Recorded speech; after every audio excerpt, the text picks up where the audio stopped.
noches. Somos el grupo número 2 del curso Resolución de Conflictos y vamos a dar inicio a la actividad número 2, empezando por respuesta a una de las preguntas más generales de la actividad, que se centra en qué o cómo son los conflictos.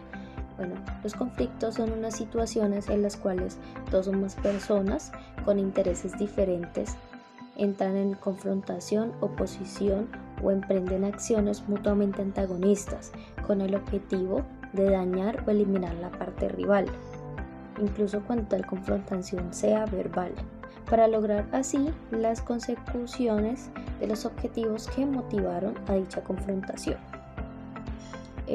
Hay una clasificación respectiva y a su vez una subclasificación. La primera subclasificación es por su impacto de las actividades de la organización, en la cual se derivan los conflictos constructivos o funcionales, que son aquellos que conllevan a una toma de decisiones informada. Los otros serían los conflictos destructivos o disfuncionales, son aquellos que complican la toma de decisiones oportunas. Otra subclasificación serían por contenido. Estos se derivan en reales, que son los que causan el descontento con las condiciones concretas, como un tipo de reparto injusto, y los conflictos irreales son los que tienen como propósito la expresión concreta de emociones negativas. Otra subclasificación es por la naturaleza de los participantes, en la cual entra el conflicto intrapersonal, que se produce cuando hay una desarmonía entre varios factores psicológicos. Sería como un conflicto interno, sería para una sola persona en este caso. Y el conflicto interpersonal, que es el más común, que las causas de este conflicto no solamente pueden ser las diferencias de comportamientos, modales, actitudes, etc., sino que son causas que no solo son subjetivas, sino también objetivas. El conflicto entre persona y grupo, que surge cuando un miembro de un grupo u organización viola las normas de comportamiento establecidos por el mismo.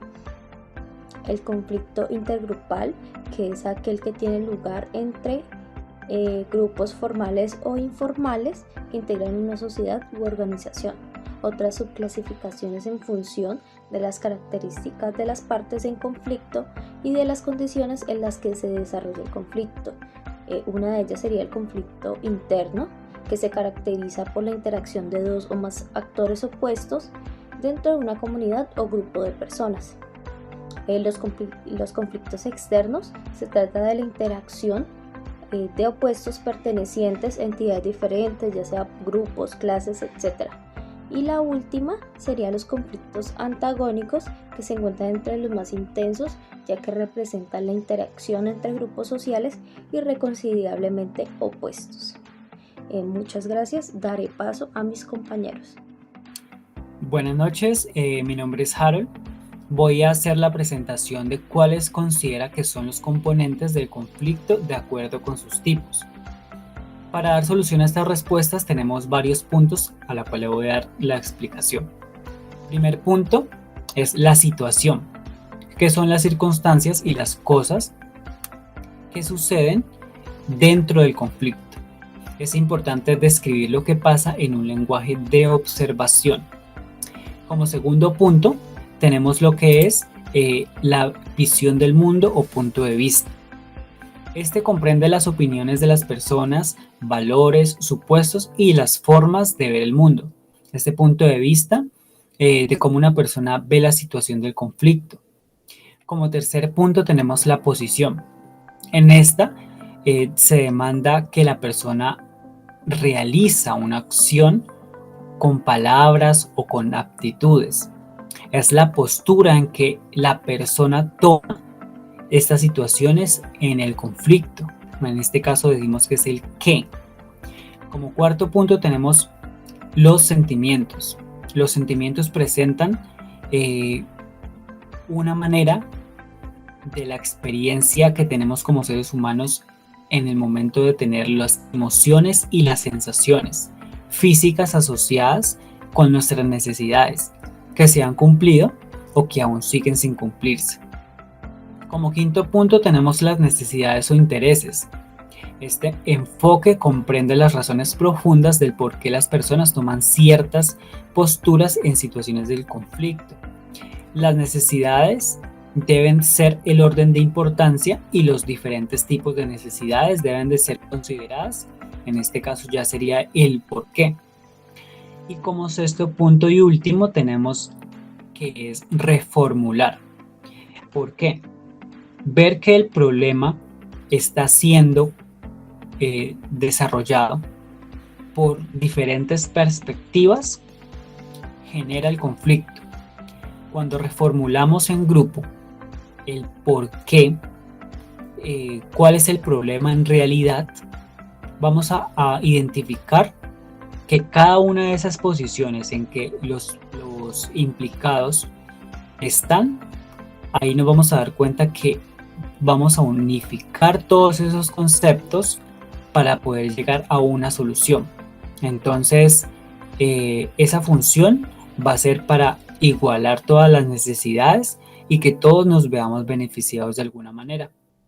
Para eso se requieren de otras herramientas adicionales que normalmente siempre se presentan cuando ya el problema está un poco avanzado. Al inicio, todas las personas ingresan con su punto de vista individual, pero cuando se unifican cada uno de esos puntos de vista y se forman todos los pensamientos críticos de forma grupal, se puede llegar a una solución en donde todos estén de acuerdo. Bueno, muchas gracias. Buenas noches, mi nombre es Lady Estefanía Valencia y voy a dar respuesta a la pregunta número 3, que es ¿cómo se desarrollan los conflictos? Bueno, los conflictos son procesos que cambian a lo largo del tiempo, ya que se constituyen como una de las variables fundamentales dentro de la comprensión. Y en este se determina el desarrollo o profundización de las dinámicas conflictivas, si es a mayor tendencia o a menor tendencia conflictiva. El análisis de los conflictos en el tiempo se debe realizar teniendo la idea de morfología. Para esto tenemos dos perspectivas, una que se llama la escalda y otra que es la escalda. ¿Qué es la escalda? La escalda es el proceso de expansión de las dinámicas conflictivas, donde se encuentran la violencia, los espacios de combate, motivación grupal e implicación de terceros, entre otras disputas. Y la escalda se define como un proceso totalmente contrario a la escalda, en el que la hostilidad manifiesta una tendencia claramente regresiva. Esas dos dinámicas permiten una interacción a lo largo del tiempo, reduciendo o aumentando la intensidad del conflicto. Además de eso, la interacción entre esos dos procesos permite la existencia de episodios de estancamiento en los que las partes pierden interés en continuar con la competición y se abren espacios de cooperación o entendimiento en temáticas diferentes a la generadora de la incompatibilidad de intereses. Esto no implica la terminación del conflicto, no, porque en muchas ocasiones se pueden dar oportunidades a través de esto para recobrar capacidades y reactivar la confortación.